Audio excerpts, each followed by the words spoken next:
Hey guys, how's it going? It's Calvin Raab, and I hope you're having a great day today. So, if you are anything like me, then you have no idea where you are doing school next fall. Are we going to be back on campus, or are we going to be continuing to study in our kind of rooms on our desks? So, I am an economics major at UCLA, and I have no idea where I'm going to be doing school next year, and I'm sure you're in the same boat. So, I just did many hours of research trying to see what the most likely situation is, where we are in this conversation of what's going to happen to our schools. And I've broken it down, and I want to talk about the key points just to get you up to speed of what the experts are saying, what the most likely outcome is going to be when it comes to going back to school next fall. So this is how the video is going to be broken down. And if you want to just go to a certain specific point of this video, then I'm going to have a video outline in the comments below. I'll drop it down there. That way you can just go to any point in the video that you may think you need. That way you don't have to watch the whole thing if you don't want to. Although, I would love it if you did. So, this is what I'm going to talk about.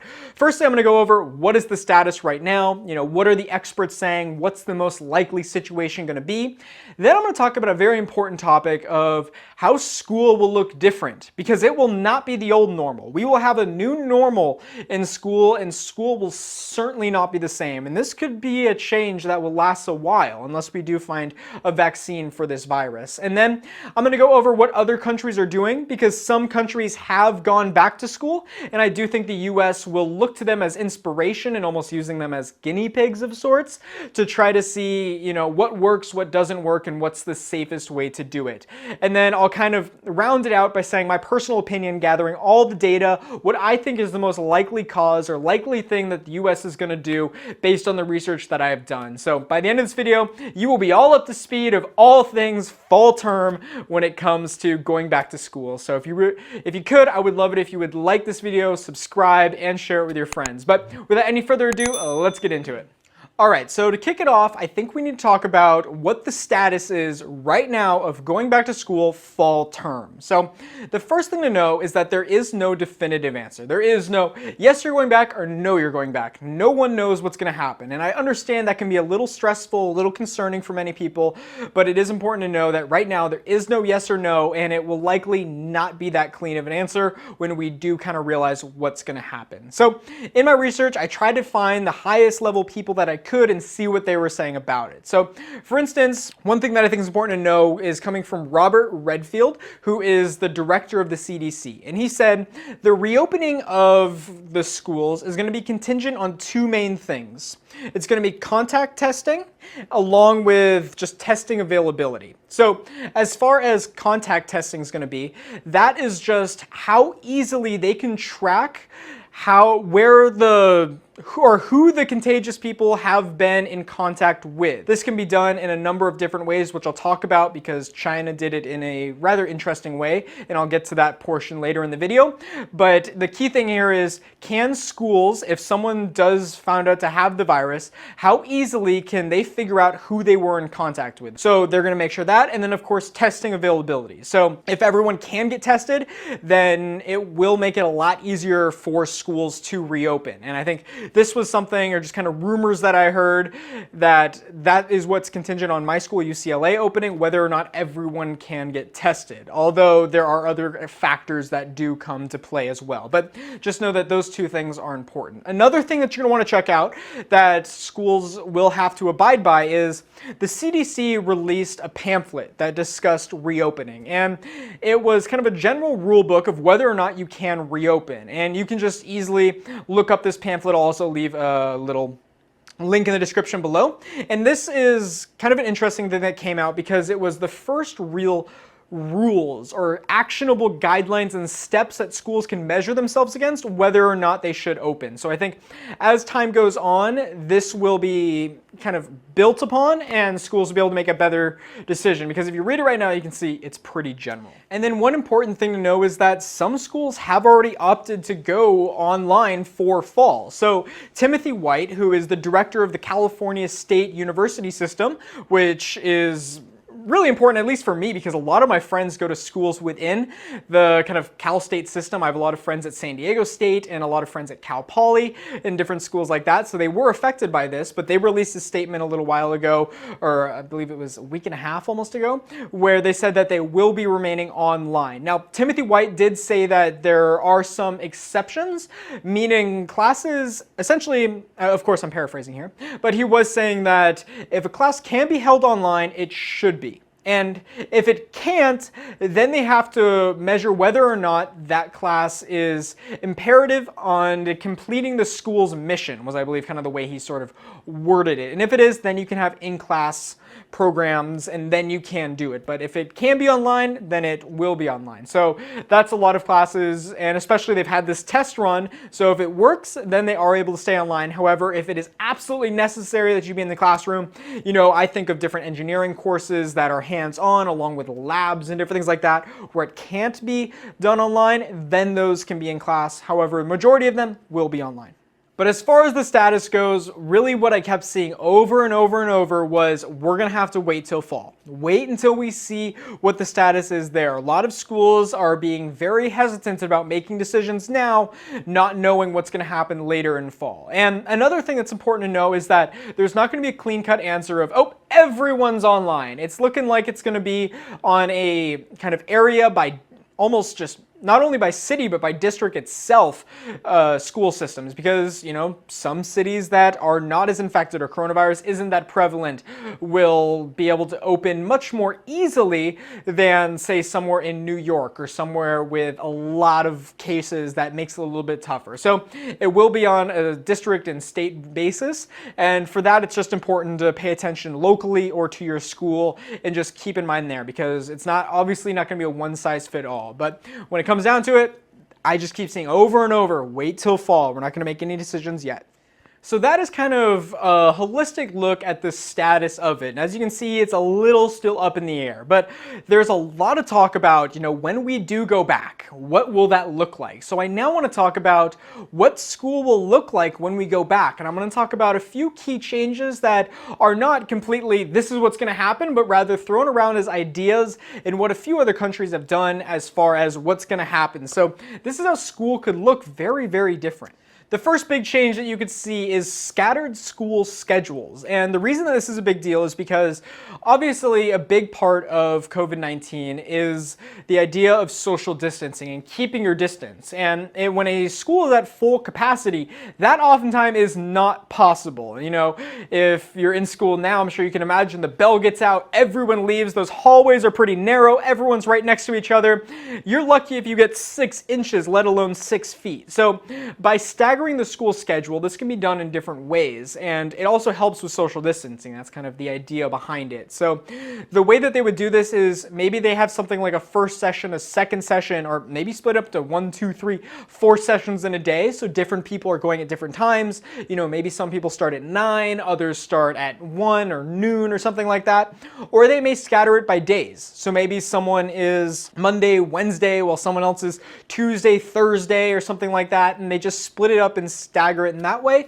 That will be up to how the school does it. Different schools have different types of block schedules, so it just depends on that school itself. Another key difference is when it comes to social distancing, there's a lot of things that are going to change. So the desks will be separated 6 feet apart, and you're not going to be able to maybe go to someone else's desk or anything like that. I saw different photos with X's on desks, making sure you keep your distance. They also may have desk dividers, so you can think back to different tests that you've taken where you have desk dividers up. They may do something like that to try to stop someone from a cough from spreading or something like that. Also, when it comes to social distancing, recess or lunch or break, it will look way different. And the reason for that is because they're going to probably not allow kids to be on different play structures and different things like that, because they're probably not going to be abiding by social distancing. That's why right now a lot of the different play structures that are out and about in public parks, are at least around here in Southern California, and I'm pretty sure they are all across the country, are all blocked off. You can't use them. And then also, one thing that's going to be a big change is they're talking about you have to have lunch at your desk. because you have to abide by social distancing. They may do that. They may also just do lunch outside and different things like that where you can keep your distance in some way, but it's going to look drastically different, and lunch doesn't sound as fun as before, but it is important to keep that social distance. And then, of course, other things that you can probably imagine, they're going to be canceling assemblies or any big group all-school activities, along with there's going to be regular temperature checks. So I wouldn't be surprised if every time you walk into school, and this is for any age, it doesn't matter if you're an elementary, middle, high school student, or even like me, if you're a college student, likely every time you walk on campus, you may have to get your temperature checked, or if testing is widely available, maybe they'll even test you. But right now, I don't think that's quite possible as far as the timetable of getting your results and different things like that. So temperature checks, and then of course I think masks could be something that are still in the rule book. You still have to be wearing them, and I wouldn't be surprised that every time you're on campus you have to have a mask on.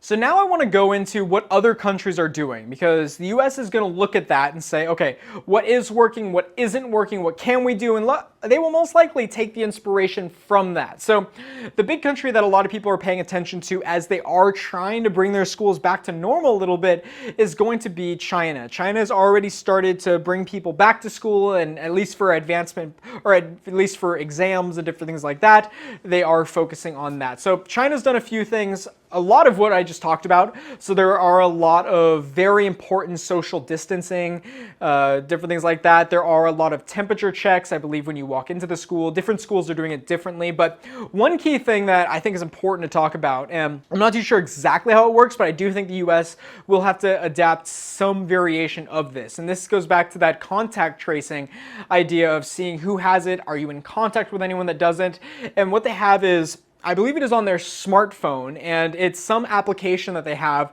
that would give a little green X, at least what it looks like, if you are clean and if you haven't been involved with contact tracing.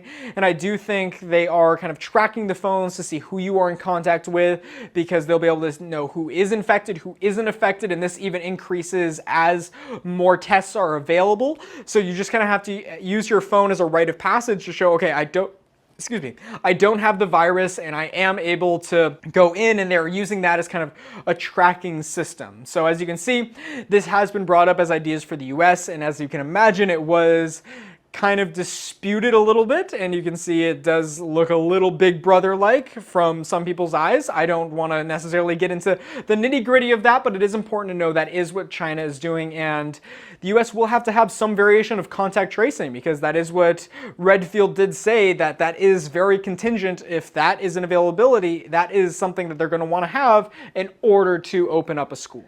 All right, so I've talked about all that. I talked about, what the current status is, how school will look different, and what other countries are doing. I now want to talk about what I think will most likely happen. If I was a betting man, which I am not, as you guys know, I'm a personal finance person, and most personal finance people are very much so against betting. But there is this instance, if I had to guess what's going to happen, this is what I think is going to happen. And for the most part, this is kind of on a college basis. I do think high schools and middle schools will do this. I think elementary schools are going to have to be done a little bit differently, because keeping distance between elementary school kids, just the way that school is structured, is a little bit different from college students, where it might be very easy for me to keep my distance from people just because, we're kind of distant to begin with. You don't do a lot of group stuff. There's no recess in college or anything like that. So this is kind of on that basis. But this is from my research, what I think is going to happen. I think it's going to look like a hybrid system. So if you've ever taken a hybrid class, that means that part of it is online and part of it is in the classroom. So generally how hybrid classes work is lectures and stuff will be online and discussions will be done in class. And I think that will be very similar. So at least at UCLA, you have huge lecture halls. I'm in a class right now with 450 students in it. It's huge. And that I don't think will happen. I think that will be online. However, when we go to discussions, I think we're going to likely be able to go to discussion, but keep 6 feet apart. And this is all also contingent on coronavirus getting better. So if this gets worse and it comes to be fall and just everything's gotten so much worse, then obviously we're going to be online again. But I do think it will be some form of a hybrid system or anything like that. And I do think you will also have the option, should you choose, to go completely online. So that is something that UCLA actually told us, and I think other schools got that as well. We got an email saying that, don't worry, we understand that some kids will not be able to come to campus with different travel issues and different things like that. UCLA has a lot of foreign students, and just some people it's hard to get to campus, especially given all the craziness right now. So, and there's also people that are more at risk and can't take the risk that, say, a healthier person can. So that is something that you may want to take in, that they will take into consideration, and I do think you will have the option. However, if I had to guess, given the trajectory right now, I do think it's going to look somewhat like a hybrid course. So that is my best guess of what's going to happen. I do think there will be the strict social distancing rules that they're going to put in place. I think masks are going to be a guarantee that you're going to have to wear that, and also testing and different things like that. If there are a ton of tests, then I do think a lot more schools will open up. So that is kind of my personal opinion on it. But in the end, I do kind of want to wrap this up and say that we really don't know. It really just comes down to what's going to happen in fall. But if you've heard something else, maybe you watch an interview with some other expert who knows a lot more than me, that maybe it's an interview that I missed, and just let me know what your thoughts are. Do you agree with me that it's probably going to look like a hybrid system? Or do you think we're going to be back? Do you think everything will just kind of die off, we'll be back to normal? Or do you think this is not going to be normal and it's going to be completely different? Or do you think I'm going to be online for my entire senior year next year? Just let me know in the comments below. This is an issue that everyone is affected by, and us students, it is unbelievable. I can't believe that this is happening. It's just a crazy time, and I hope that everyone is doing well. But that will wrap it up. Thank you so much for watching, and one last thing I want to say. If you're here and you're a student, I just want to say that, look, we're all in this together. And I know it's tough. Sometimes studying in your room is obviously not ideal. And, sometimes it's hard to find motivation. But know that you're not alone in this. Just take it one day at a time. I highly recommend watching videos on YouTube of professors and different things like that. And we will get through it. It is a crazy time and not ideal for probably our study situations, but that is okay. We'll make it through. And just little words of the wise at the end. If it means anything for you, take it or leave it. So thank you so much for watching. I truly appreciate it. I understand that your time is valuable, and I am wishing you nothing but the best. I hope that you stay healthy. I hope that you are doing well in school, and I hope that you're staying sane during all this craziness. So thank you so much for all the love and support you guys have given me through likes and subscriptions, and I'd love it if you guys enjoyed this video or want to see more. I would love it if you would hit that little subscribe button. That means so much to me. So thank you so much for watching. I truly appreciate it. As always, my name is Raab, and I'll see you soon. Hey, you made it to the end of the video. Congratulations. So I'm going to move to the corner of your screen here. If you look in the upper left-hand corner, you are going to see my most recent video. And if you look in the lower left-hand corner, you're going to see a video that YouTube and I each think that you would like. And if you haven't yet, you can hit my face right here and subscribe. As always, my name is Raab, and I'll see you soon.